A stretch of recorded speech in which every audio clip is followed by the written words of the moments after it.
पूजनीय दादाजी बचपन से एक ही लक्ष्य, एक ही ध्येय, एक ही सोच थी। भगवान का बनना है, भगवान का लाडला बनना है। इसलिए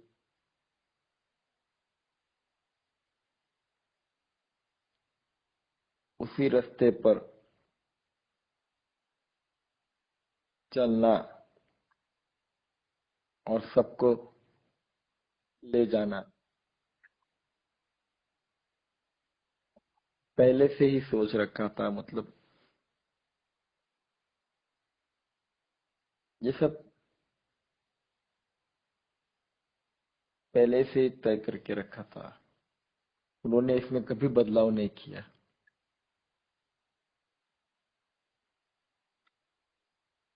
दादाजी पूरे विश्व में गए और किसी भी मंच पर और किसी के भी सामने दादाजी भगवत गीता के बारे में, भगवान के बारे में, स्वाध्याय के बारे में बोलते हुए अस्थिर नहीं हुए, कभी किसी से नहीं डरे।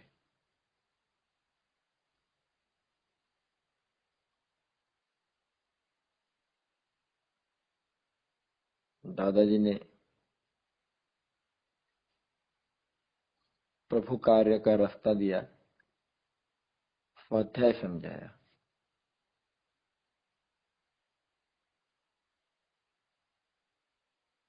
अब कुछ लोग जो होते हैं उनको लगता है, उनको उनको कभी कभी देखते हैं मजा नहीं आता है। कहते क्या है ये, समझ में नहीं आता।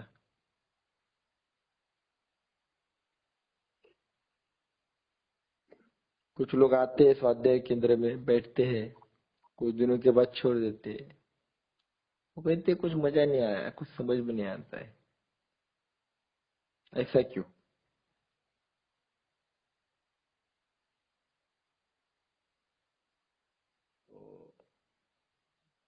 दादाजी एक कहानी बताते हैं कि एक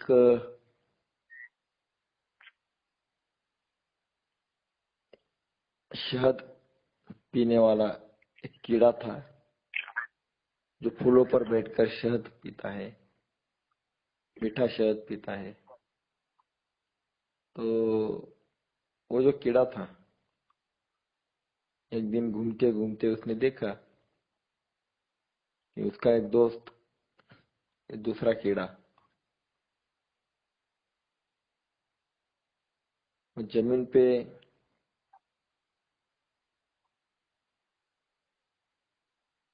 गोबर का ऐसा गोल गोल गोल गोल ऐसा रोल करके वो मुंह में रखता है, वही खाता है। ऐसा कीड़ा उसने देखा, उसका दोस्त देखा। तो उसको बुरा लगा। वो बोला, उसके पास गया, बोला अरे क्या खाता है तू, कितना गंदा है, क्या गोबर का रोल करता है, गोल गोल गोल गोल बॉल जैसा करता है और वो खाता है, मुंह में रखता है, गंदा है, क्या खाता है, चल मेरे साथ,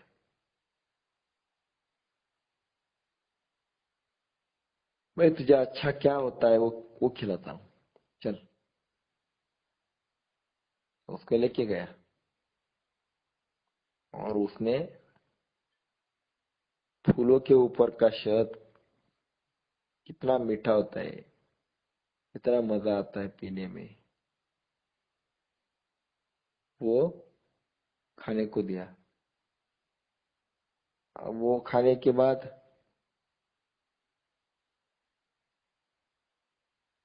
शहद पीने वाले कीड़े ने गोबर वाले खाने वाले कीड़े को पूछा कि बोल, अब कैसा लगा तुझे? तो वो कहता है वैसा ही लगा जैसा गोबर लगता है। गोबर के टेस्ट में और शहद के टेस्ट में मुझे कोई फर्क नहीं लगा। ऐसा ही है। तो इसको बड़ा आश्चर्य हुआ है, ऐसा कैसे हो सकता है, ये तो शहद है, गोबर जैसा कैसे लगेगा। तो उसने ध्यान से देखा उस गोबर खाने वाले कीड़े को तरफ, उसको कहा मुंह खोल। तो मुंह खोलने के बाद उसके मुंह में वो गोबर की वो जो रोल रहता है इसे बॉल जैसा छोटा छोटा, वो मुंह में पड़ा था। अब गोबर अगर मुंह में पड़ा होगा तो कुछ भी देंगे खाने पीने को तो उसका टेस्ट तो गोबर जैसा आएगा। तो उसने कहा अरे ये जो मुंह में रखा है ना, ये पहले थूक, इसको फेंक पहले। इसको फेंकने को बोला, मुंह उसका खाली किया, बोला चल मुंह धो ले। मुंह को साफ धोने को कहा पानी से। और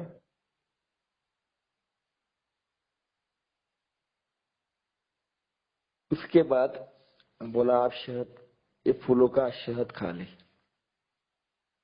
अब जैसे ही वो शहद खाने लगा तब उसको शहद का टेस्ट समझ में आ गया।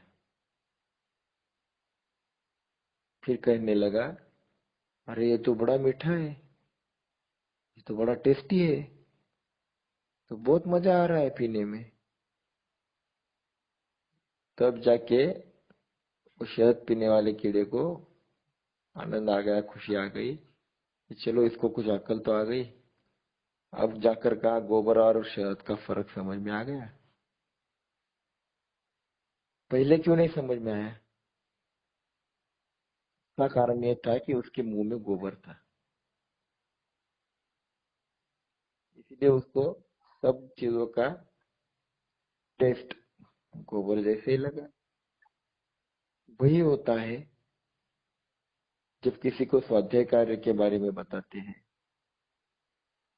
भगवान के बारे में, निस्वार्थ कार्य के बारे में बताते हैं, तो उसके दिमाग में उतरता नहीं, उसको मजा नहीं आता है, क्योंकि उसके दिमाग में गोबर ही इतना पड़ा है ना, वो गोबर निकालने को तैयार नहीं। ये गंदगी जब तक वो नहीं निकालता है, गोबर जब तक नहीं निकलता है, तब तक उसे स्वाध्याय कार्य की मिठास समझ में नहीं आएगी। इसलिए दादाजी कहते हैं कि स्वाध्याय के विचार सुनते हो तो गोबर को बाहर निकाल के रखो। ये संसार एक गोबर है, भगवान के कार्य करते समय इस संसार रूपी गोबर को भी बाजू रखना चाहिए। इसीलिए जब हम कभी भी मंदिर में जाते हैं, भगवान के कार्यक्रम में जाते हैं, तो चप्पल कहाँ निकालते हैं? बाहर निकालते हैं। और चप्पल निकालते का मतलब क्या है कि चप्पल ये जो है, ये एक प्रतीक है गोबर का, जो हमारे दिमाग में है। हमारा व्यवसाय, नौकरी, धंधा, जो भी भौतिक कर्म है, भोग है, ये सब गोबर चप्पल रूप में बाहर निकालो और यहाँ पूरा खुला होके आ जाओ। दिमाग में कुछ भी मत रखकर, कुछ भी नहीं रखना, अब आ जाओ। भगवान के पास आना है तो सब कुछ बाहर छोड़ के, अपना अहंकार भी बाहर छोड़ के अब भगवान के दरबार में आ जाओ, और अब देखो आपको कितना मजा आएगा। इसीलिए प्रभु कार्य करते हो तो दिमाग से गोबर को हटाना चाहिए, तब जाकर आपको स्वाध्याय का मजा समझ में आएगा, निस्वार्थ कर्म का मजा समझ में आएगा। स्वार्थ दिमाग में होगा, स्वाध्याय कार्य की मजा समझ में ही नहीं आएगी। इसलिए हर एक को ये मजा नहीं आती है। अब 100 लोगों को समझाओ तो 10 लोगों को भी समझ में नहीं आएगा, क्योंकि इनके दिमाग में एक ही गोबर है। पहला सवाल आपसे आपको करेंगे, मैं करूंगा ये पर मुझे क्या फायदा होगा। फायदा फायदा फायदा, दादाजी कहते हैं, अरे ऐसी एक तो जगह रखो जिसमें आपने फायदा नहीं देखा होगा। ऐसा एक तो कर्म करो जिसमें आपका कोई भी फायदा नहीं हुआ होगा। आप कोई जानवर हो जो सिर्फ फायदा ही देखते हो, अरे आप इंसान हो, इंसान की तरह रहो, दूसरों की सेवा करो, निस्वार्थ कर्म करो।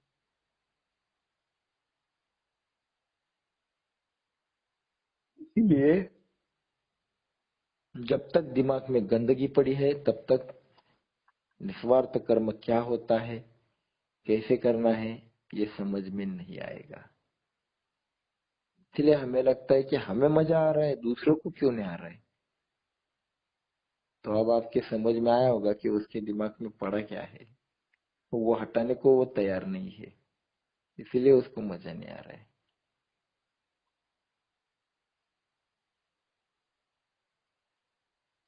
पूजनीय दादाजी जब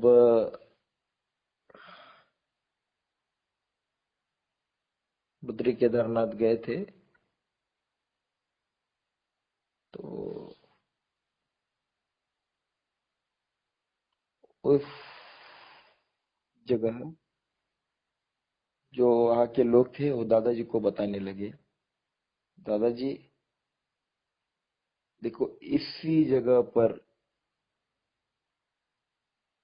शंकराचार्य जी को भगवान मिले और उन्होंने भगवान की स्थापना की, इतना बड़ा मंदिर बांधा। यही वो जगह है, इसी जगह पर शंकराचार्य जी को भगवान जी के बारे में सब कुछ अनुभव हुआ। दादाजी कहते हैं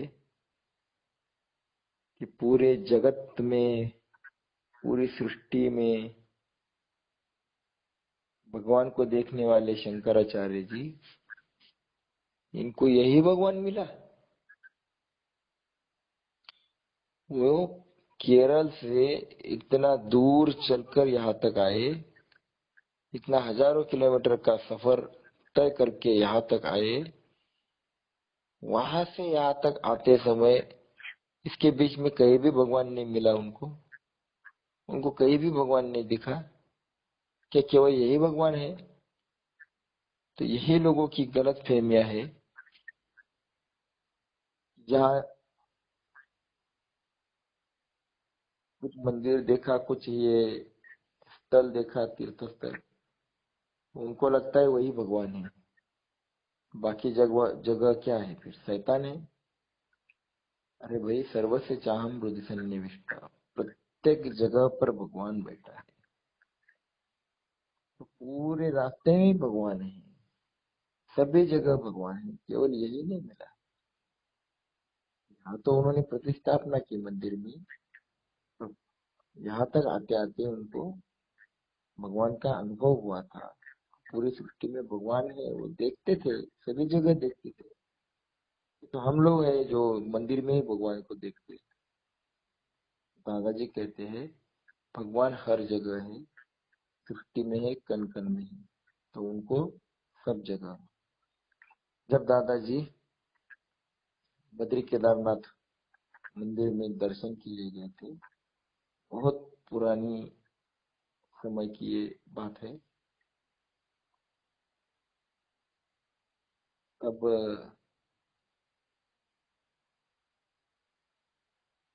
रात में मंदिर के आसपास की जगह ऊपर गए, थोड़ा सा पहाड़ पर गए, और रात का अंधेरा था।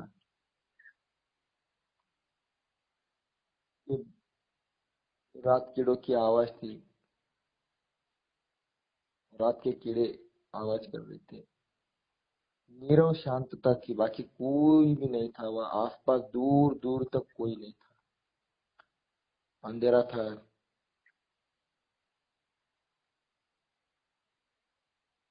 ये जो तारों का प्रकाश था, चांद का प्रकाश में दादाजी ध्यान करने बैठ गए।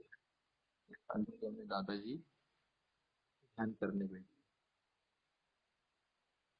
उसी समय उनके कान पर किसी के चलने की आवाज आ गई। खाट खाट खाट खाट खाट ऐसी जोर से चलने की आवाज उनके नजदीक आ गई और आकर चली गई। दादाजी ने तुरंत आंखें खोली। कौन है? आसपास देखा, कोई भी नहीं था। दादाजी चमक गए। ये खड़ावा की आवाज कहाँ से आ गई? जो ऋषि मुनि संत पहनते थे ना पुराने जमाने में, वो लकड़ियों के चप्पल थी उस जमाने में, उसको खड़ावा कहते हैं। तो वो जब चलते थे ना, उसकी ऐसी खाड़ खाड़ खाड़ खाड़ आवाज आती थी, क्योंकि वो लकड़े का था, वो नीचे जमीन पे आवाज करता था। खाट खाट खाट खाट, ये आवाज क्या से आई? कौन था? तब उनको दिमाग में आ गया,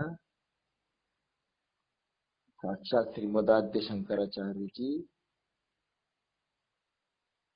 यहाँ से चले हैं, यहाँ से चलकर मेरे भाग्य से गए हैं। वही थे, और उन्होंने मुझे कुछ संकेत दिए हैं कि तू अकेला आया है, तुझे हजारों लोगों को लेकर आना है, तुझे संस्कृति का काम करना है, भगवान का काम करना है। और दादाजी के मन में ये विचार आया कि शंकराचार्य जी के ही पैरों का ये आवाज था, और उन्होंने मुझे कहा कि तुझे चलना है, संस्कृति का काम करना है। वही उसी वक्त दादाजी ने निश्चय किया कि अगली बार मैं हजारों लोगों पर लेकर आऊंगा। और कुछ दिनों के बाद दादाजी ने वहां भक्ति फेरी ले ली। तो वहां भक्ति फेरी करने के लिए बहुत सारा स्वाध्याय परिवार वहां पर आ गया, और हमारे संस्कृति का काम जो शंकराचार्य जी ने कहा किया, उस रास्ते पर दादाजी ने बहुत सारे स्वाध्याय को चलने के लिए कहा, और हजार स्वाध्यायी वहां पर भक्ति फेरी करने गए। तो उस वक्त की घटना है, दादाजी का वहां पर प्रवचन हुआ, बहुत बड़ा प्रोग्राम हुआ।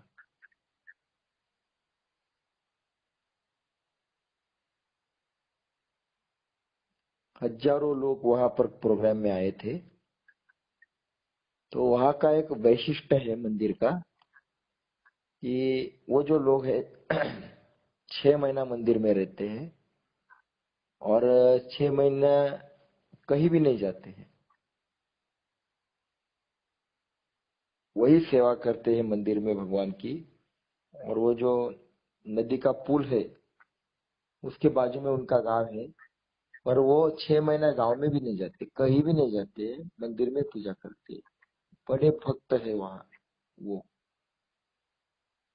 ये उनकी पुरातन सालों की, सैकड़ों सालों की परंपरा है कि वो कहीं भी नहीं जाते हैं, कुछ भी हो जाए, मंदिर छोड़कर कभी नहीं जाते। और 6 महीने के बाद जब बर्फ वगैरह चालू हो जाता है गिरना, तो लॉक लगाकर फिर वो बंद करके 6 महीने के बाद ही वो आ जाते हैं। तो अगले 6 महीने वो गांव में रहते हैं, फिर वो सब कुछ रुकने के बाद ही जाए, क्योंकि वहां की जो बारिश होती है बड़ी भयानक होती है। आपने देखा सुना है कुछ साल पहले, अभी पिछले, वहां पर क्या हो गया था, कितना बारिश हुआ, कितने लोग मर गए थे, सबको पता है। वहां की बारिश बहुत भयानक होती है। तो उनकी परंपरा थी सैकड़ों सालों से कि कभी भी मंदिर को नहीं छोड़ना, और किसी के लिए उन्होंने आज तक ये परंपरा नहीं तोड़ी थी। आपको यकीन नहीं आएगा, आश्चर्य की बात है, ये सभी लोगों ने मंदिर को बंद करके दादाजी के प्रवचन सुनने के लिए नदी के उस पार गांव में जहां प्रोग्राम था, उस जगह पर ये लोग आए थे दादाजी के प्रवचन को सुनने। पहली बार ऐसा हुआ कि जिन्होंने अपना परंपरा को तोड़ा। तब उनको कुछ लोगों ने पूछा कि ये तो पहली बार हुआ है ऐसा कि आप मंदिर में नहीं हो, वहां सेवा नहीं कर रहे हो, और यहाँ सेवा करने के लिए आप आ गए, ऐसा ऐसा कैसे? आपने तो आज तक कभी ऐसा किया नहीं है, हुआ भी नहीं है। कितना भी बड़ा आदमी आ जाए, आप कभी मंदिर नहीं छोड़ते हो, तो ये ऐसा कैसे हो गया? ये चमत्कार कैसे हो गया? तो उन्होंने क्या कहा? उन्होंने कहा कि अरे, हमने आज तक शंकराचार्य जी को फोटो में देखा है, उनके विचार मालूम है, पर साक्षात शंकराचार्य जी क्या है वो हमें देखना था, वो हम देखने को आ गए। अरे, जब साक्षात शंकराचार्य जी यहाँ पर आ गए हैं, तो हम वहां क्या करेंगे? हम तो उनका ही सुनने आ गए आएंगे। तो उन्होंने दादाजी को साक्षात शंकराचार्य जी माना था, और इसीलिए उन्होंने सब परंपराएं तोड़ दी। बोले, जिन्होंने ये सब कुछ खड़ा किया है, जिन्होंने ये परंपरा खड़ी की है, वो शंकराचार्य जी यहाँ पर आ गए हैं, तो हम वहां पर क्या करेंगे? इसलिए उनको सुनने के लिए हम यहाँ पर आ गए। तो अब बताओ, वो लोग कोई पागल तो नहीं थे जो दादाजी को शंकराचार्य जी मान रहे थे?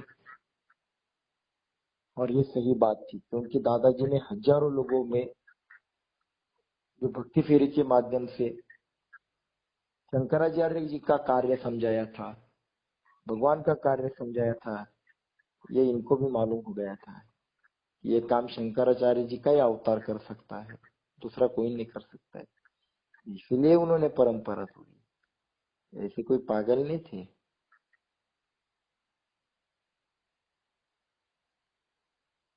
जब दादाजी परदेश में गए थे, दादाजी के विचारों से प्रभावित होकर वो अमेरिकन एक बहुत बड़ी साइंटिस्ट वहां की लेडीज है,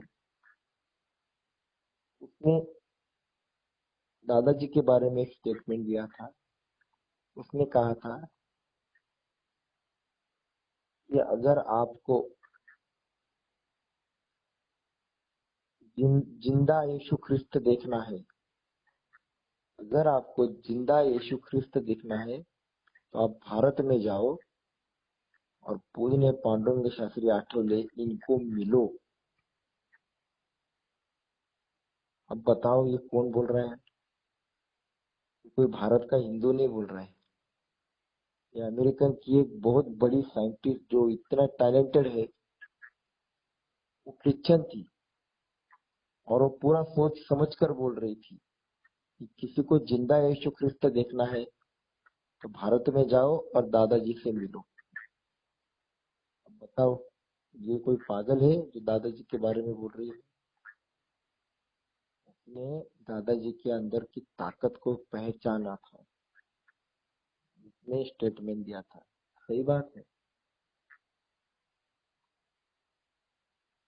पूरे विश्व के क्रिश्चियन धर्म के जो प्रमुख है, उनको पोप जॉन पॉल कहते हैं। पोप जॉन पॉल इतने बड़े हैं, वो जब भी भारत में आते थे, पहले दादाजी से मिलते थे, दादाजी से उनसे बातें होती थी।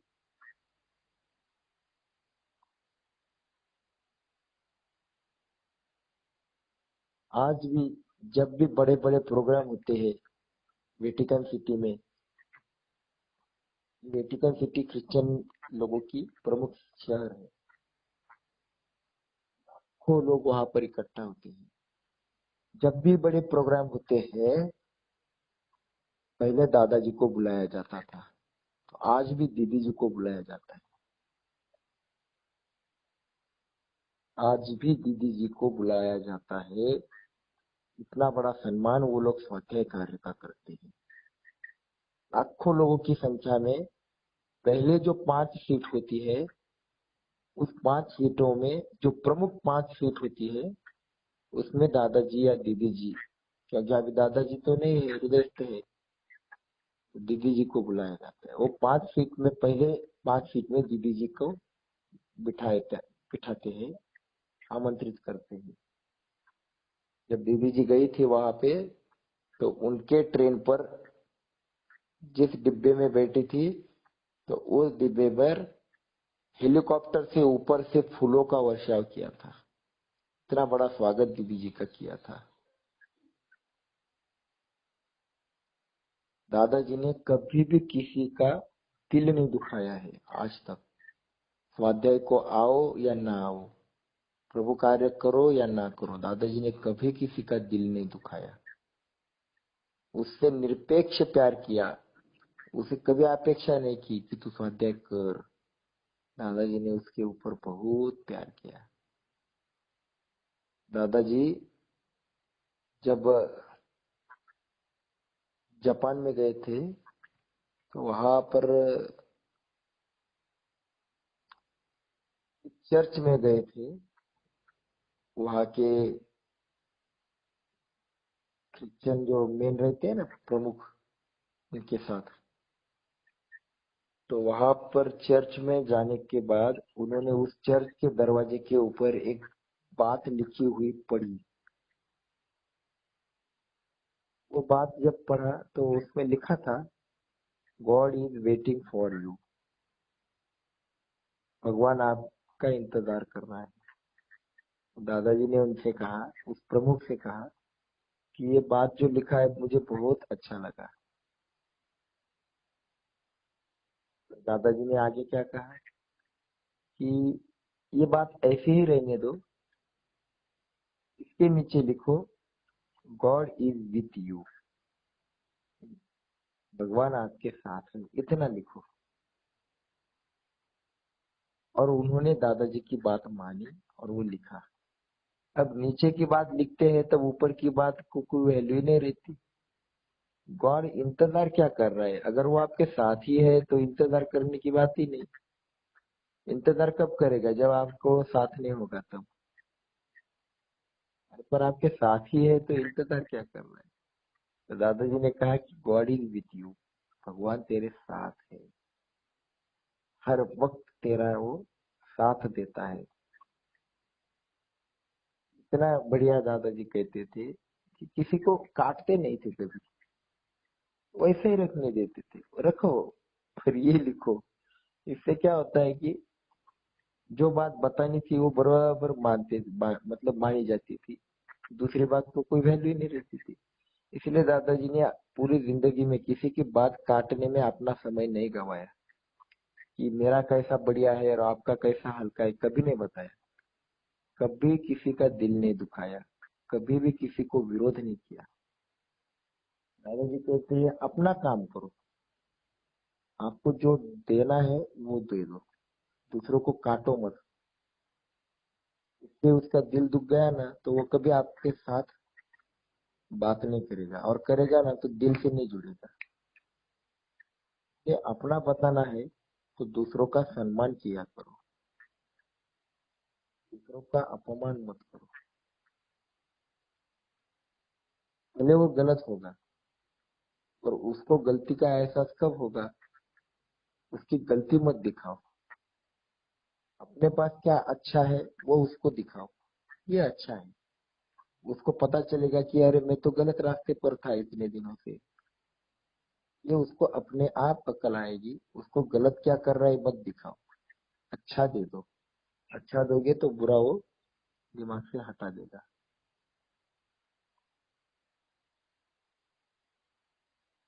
दादाजी जब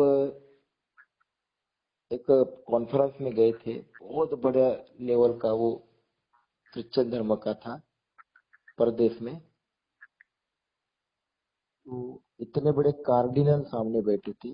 कार्डिनल कोई साधारण आदमी नहीं होते हैं, बहुत टैलेंटेड, सुपर टैलेंटेड क्रिश्चियन लोग होते हैं। साधारण लोगों की बात ही नहीं, इतने बड़े बड़े ऐसे 100 कार्डिनल सामने बैठे थे। तब भी क्रिश्चियन धर्मीय लोग बैठे थे। जब दादाजी से चर्चा कर रहे थे, दादाजी को ये लोग सवाल कर रहे थे, तब एक ने सवाल किया कि बोले, शास्त्री दादाजी, आप जो है ना वो कार्य कर रहे हो बढ़िया है, पर आप हमारी कॉपी कर रहे हो। आप हमारे हमारे धर्म की कॉपी कर रहे हो, या आपका खुद का कुछ नहीं है। बोले, तो बोले कैसे? बोले, हम जो क्रिश्चियन लोग हैं ये गांव गांव में जाते हैं, और गांव गांव में हमारे धर्म का प्रचार करते हैं, प्रसार करते हैं, और यीशु क्रिस्त के, जीसस के विचारों को हम बांटते हैं। हम कितने सारे जंगलों में, गांवों में जाते हैं। ये आप हमारी कॉपी कर रहे हो, आपने हमारा उठाया है।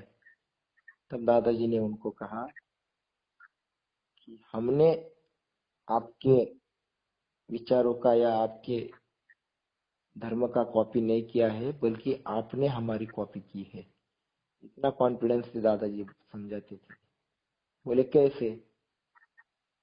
दादाजी ने कहा, आज भी हमारे किसी भी गांव में जाओ और जाकर देखो कि कोई भी गांव में आपको एक ब्राह्मण तो जरूर दिखेगा। बोले, कहाँ से आया ये ब्राह्मण, बताओ हमें। हर एक गांव में कोई नहीं होगा शायद, पर ब्राह्मण आपको जरूर मिलेगा। ब्राह्मण आया कहाँ से? तो ये ब्राह्मण का काम था, ब्रह्म यानी विचार, भगवान के विचारों को जो ले जाता है उसको ब्राह्मण कहते हैं। ये कायम गरीब रहता था, क्योंकि ये अपने घर के बारे में, खुद के बारे में सोचता ही नहीं था, ये भगवान के बारे में सोचता था। तो ये ब्राह्मण गांव गांव में जाता था, खेड़ों में, जंगलों में, आदिवासियों में, सब जगह ये रहता था, घूमता था। तो ये हमारी हजारों सालों की परंपरा है कि ब्राह्मण गांव गांव में घूमते थे, संस्कृति का काम करते थे, विचारों का वहन करते थे। इसलिए आज भी ये कहाँ से आ गया? तो ये हजारों साल की हमारी परंपरा है। हमने आपका नहीं उठाया, आपने ही हमारा उठाया है। इसी प्रकार दादाजी बहुत बढ़िया जवाब देते थे। सामने वाला फिर प्रति प्रश्न करता ही नहीं था, दिमाग में उसको कुछ आता ही नहीं था। इतना बढ़िया। दादाजी कहते हैं, ये लोग हमारे भारत में आते हैं और इनके धर्म का प्रसार करते हैं, और हमको गुस्सा आता है। धर्म परिवर्तन कर रहे हैं, इनको मारो, इनको हटाओ, इनको ये करो। दादाजी कहते हैं कि वो क्या बुरा कर रहे हैं, पहले ये बताओ, वो क्या गलत कर रहे हैं? अगर वो क्रिश्चियन धर्म का प्रसार कर रहे हैं, भारत में जंगल में जाते हैं, आदिवासियों को क्रिश्चियन धर्म में परिवर्तन करते हैं, वो मेहनत कर रहे हैं, वो मेहनत कर रहे हैं, उनको फल मिल रहा है। आप लोग निस्तेज हो, आप लोग निरुत्साही हो। आप घर में बैठकर कहते हो मेरा धर्म बहुत बढ़िया है, मेरा धर्म बहुत पुरातन है, सनातन है, बहुत पावरफुल है, बस यही बातें करते हो। आपने क्या किया? आपने धर्म के बारे में अगर आपकी इतनी निष्ठा है, तो कभी घर छोड़कर, कभी किसी आदिवासी में, कभी जंगल में, कभी खेड़ों में, गांव में जाकर किसी से बात की, धर्म के बारे में बताया, कभी राम कृष्ण के बारे में चर्चा की, कभी किसी को राम समझाया? आपको कुछ भी करना नहीं है, केवल मेरा धर्म चिल्लाना है, कुछ नहीं करना है। तो अरे कभी गांव छोड़कर, घर छोड़कर जाकर दिखाओ, आप में ताकत नहीं है। ये लोग देश छोड़कर यहाँ पर आते हैं, जंगल में जाते हैं, आदिवासियों में बैठते हैं, उनको प्यार देते हैं। दादाजी कहते हैं उनके पास 25 पैसा है केवल, फिर भी वो काम कर रहे हैं। और हमारे पास 1 रुपया है पूरा, फिर भी हम काम नहीं कर रहे। तो भगवान कहते हैं जो काम करेगा उसको तो मुझे फल देना ही है। तो उनके लोग इतना काम कर रहे हैं, उनको रिजल्ट मिल रहा है, परिणाम मिल रहा है, लोग क्रिश्चियन बन रहे हैं, उसमें उनकी क्या गलती है? गलती हमें है, हमारी है। हम पागल लोग बैठे हैं कि इतने बढ़िया संस्कृति होने के बावजूद हम केवल अपना घर, अपना परिवार, अपना घर का स्वार्थ यही देख रहे हैं। हमें कोई अधिकार नहीं उनके खिलाफ बात करने का। अगर बात करनी है तो काम करके दिखाओ, चिल्लाओ मत इनके खिलाफ। ये भी भगवान का ही काम कर रहे हैं, वो धर्म परिवर्तन कर रहे हैं, उनकी कोई गलती नहीं। गलती हमारी है क्योंकि हम उन आदिवासियों के पास नहीं जा रहे। अगर इतना ही आपको धर्म के बारे में प्यार है तो उठो और जाओ, 15 दिन में 1 दिन, महीने में 1 दिन जाओ, उनके पास बैठकर दिखाओ, उनको संस्कृति समझाओ। आपको समझानी नहीं है और जो कर रहे हैं उनके खिलाफ आप बात कर रहे हो, कोई अधिकार नहीं है आपको।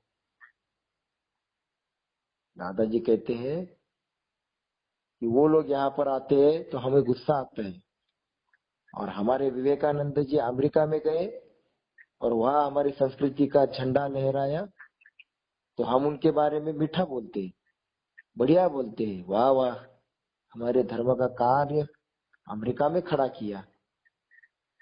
तो हमारे धर्म का कार्य वहां जाकर खड़ा किया तो हम विवेकानंद जी का गुणगान गाते हैं। हमें बढ़िया लगता है कि वहां हमारी संस्कृति का प्रसार किया, हमारे धर्म का प्रसार किया, तो हमें अच्छा लगता है। और यही बात वहां के लोग यहाँ पर आते हैं तो हमें बुरा लगता है। ये काहे की बात हो गई? ये कैसा भेद है? या तो उनको यहाँ आते हैं तो अच्छा नहीं लगता है, तो हमारे भी लोग वहां जाते हैं तो आपको अच्छा नहीं लगना चाहिए। भाई हमारे लोग क्यों भेजे उधर? अगर हमारे लोग वहां जा रहे हैं अच्छा है, तो वहां के यहाँ आ रहे हैं ये भी अच्छा है, उसमें क्या बुरा है? आप कार्य करो और कार्य करके जवाब दो। गालियां देकर कोई सवाल का जवाब नहीं मिलेगा। उठो, घर से उठो, जाओ, काम करके दिखाओ धर्म के बारे में, संस्कृति के बारे में। इसलिए दादाजी भी कहते हैं कि हमें उनके खिलाफ बात करने का कोई अधिकार नहीं है। इसलिए दादाजी ने कभी भी किसी धर्म का द्वेष नहीं किया, कभी भी किसी के खिलाफ बात नहीं की। अगर आपके पास अच्छा है तो उठो और दे दो, लोगों को दे दो। जाओ आदिवासियों में बैठो। अब कल ही हम गए थे, हम तो हर हफ्ते जाते हैं, हम भी गए थे, भगवान का काम करते हैं, दादाजी ने बताया, हर हफ्ते जाते हैं। तो 2 साल हो गए उस गांव में जा रहे। वो पहाड़ों के यहाँ गांव है, जंगल में आदिवासी लोग हैं, कुछ नहीं, वहां पर लाइट भी नहीं है तो कभी आती है कभी आती भी नहीं है। ऐसे घरों में हम जाते हैं कि जहाँ कुछ नहीं है, बहुत गरीब लोग हैं। तो हम जाते थे, तो उस घर में 2 लड़के हैं बड़े बड़े, मतलब 20, 25, 20, 22, 25 साल के हैं। तो इतना शर्माते थे कि हम बाहर बैठते, घर के बाहर बातें करते घर वालों से, तो इतना शर्माते थे आपको यकीन नहीं आएगा। वो घर में अंधेरे में बैठते थे पर बाहर नहीं आते थे। हम बुलाते थे, अरे आओ हम आपसे मिलने आए, तो भी नहीं आते थे, इतना शर्माते थे, उनको अच्छा नहीं लगता था किसी से मिलना जुलना। वो अपना काम करते हैं, अपने काम से मतलब रखते हैं। और गांव से 1.5 किलोमीटर अंदर है, गांव से भी बहुत, पहाड़ के वहां पर है, कोई नहीं रहता वहां पर, वो उनका घर है। तो हमारी बात घर में रह, अंधेरे में रहकर सुनते थे पर बाहर कभी नहीं आते थे। अब उनमें ऐसा बदलाव आ गया, हमने कभी कुछ नहीं कहा, हम सिर्फ बातें करते थे घर वालों से। अब इतना बदलाव आ गया कि कल जब हम गए उनके घर पे, तो दोनों लड़के बाहर आकर हमारा स्वागत किया, इतना खुश होकर बात की, आओ आओ आओ। उन्होंने नीचे चादर डाली और हमसे 1 घंटा बात की। उनको इतना अच्छा लगा हमारी बात कि हमारी और उनकी बहुत गहरी दोस्ती हो गई, और हमसे वो बात करने लगे। तो बताओ ये बदलाव कहाँ से आ गया? ये जो बदलाव है हमारे सातत्य से जाते हैं ना हम, और जो भगवान के बारे में बातें करते हैं ना, तो वो अंदर बैठकर सुनते थे। तब उनको पता चला कि ये लोग स्वार्थ नहीं है, ये लोग तो हमारे अच्छे काम के लिए, अच्छे बातें करने के लिए आते हैं।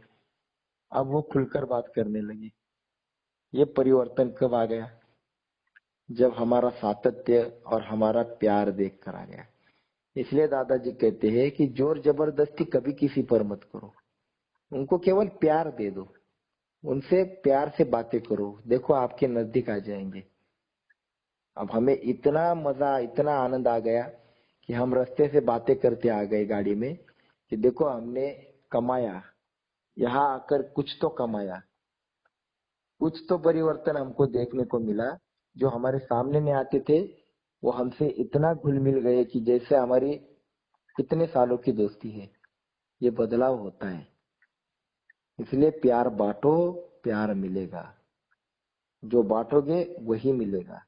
इसलिए दादाजी कहते हैं किसी के बारे में द्वेष मत करो, जहर मत उगालो, कुछ भी मत, अपना काम करो, प्यार बांटो और प्यार दे दो, आपको वही मिल जाएगा। और इसीलिए किसी भी गांव में जाओ, किसी में भाई के पास बैठो, ये गरीब लोग होते हैं पर बहुत प्यार देते हैं, बहुत प्यार देते हैं।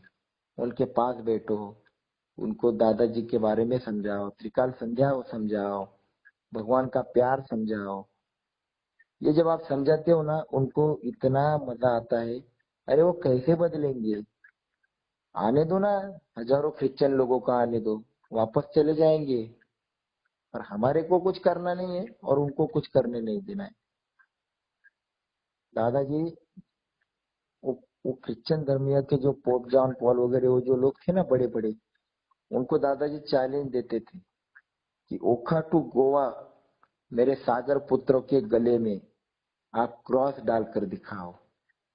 आपकी हिम्मत है तो मेरे स्वाध्यायी लोगों के गले में क्रॉस डालकर दिखाओ। चैलेंज था दादाजी का।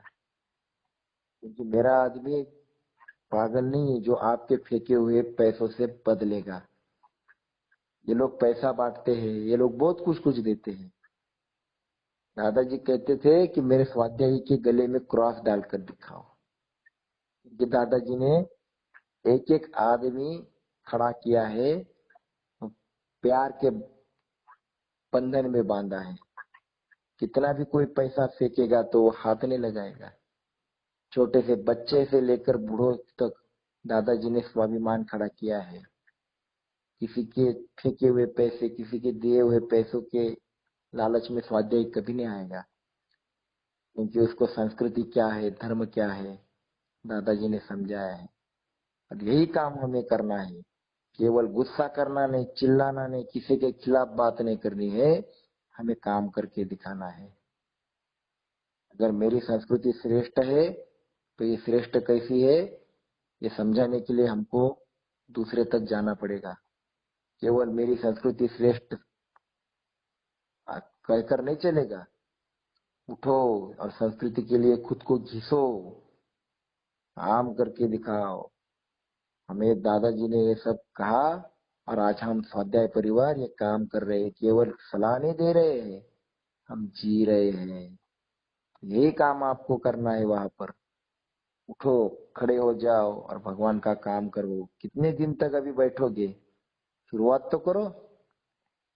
दादाजी कहते हैं आपको क्या आता है क्या नहीं आता है ये मत सोचो, आपको प्यार देने के लिए जाना है, प्यार बांटने के लिए जाना है। अरे उसके साथ बातें तो करो, तेरा कैसा चल रहा है, तो क्या कर रहा है। अरे प्रेम से बात तो करो, वो आदमी आपके लिए जान देगा, वो इतना जुड़ जाएगा आपके लिए कि अरे इसको कुछ नहीं चाहिए फिर भी मुझसे मिलने आ गया। उसकी आंखों में पानी आ जाएगा आपके लिए। या घर में कोई रोता नहीं हमारे लिए, वहां आपको पूरा गांव रोने वाला मिलेगा आपके लिए। अरे हम भक्ति फेरी से जब घर पे वापस आते हैं तो पूरा गांव हमें छोड़ने के लिए आता है। सारे लोग रोते हैं, आप कब आएंगे, आप कब आएंगे। क्या दिया हमने उनको? केवल प्यार दिया, प्यार लिया। या अनुभव करो और जाओ बैठो लोगों तक, लोगों में बैठो, बताओ दादाजी, बताओ त्रिकाल संध्या, और बताओ भगवान का प्यार। देखो आपको क्या मिलेगा, आप बता नहीं पाओगे। आपको बहुत कुछ मिलेगा जो पैसों से नहीं मिलेगा।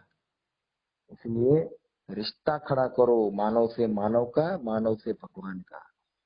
काम करोगे, इसको प्रभु कार्य करते हैं, कहते हैं। और ये दिमाग में अगर गोबर होगा, ये कभी नहीं कर पाओगे। ये काम करने के लिए दिमाग से सभी गोबर को हटाना पड़ता है। मुझे कुछ नहीं मिलेगा तो भी भगवान मैं तेरा काम करूंगा, ये सोच रखनी पड़ती है। मुझे दुख उठाना पड़ेगा फिर भी मैं तेरा काम करूंगा, तब जाकर भगवान मिलते हैं। ऐसा किसी को भी भगवान नहीं मिलते। तो ये तैयारी रखो कि भगवान मुझे कितना भी दुख सहना पड़ेगा, मैं तेरा काम करूंगा। और ये सोच रखकर मुझे बैठना है, लोगों तक जाना है। चाहे कोई मुझे अच्छा कहे बुरा कहे, मुझे किसी से कोई लेना देना नहीं है। मैं त्रिकाल संध्या घर घर ले जाऊंगा। ये दादाजी का मंत्र दिमाग में रखो, और जितना हो सके उतना देने की कोशिश करो। तो ऐसी शक्ति दादाजी से मांगते हैं कि मुझे दादाजी आप शक्ति दे दो।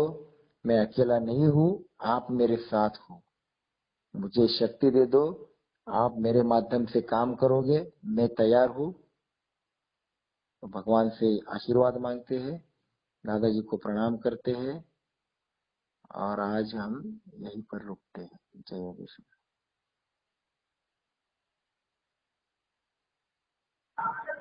जय जगत। जय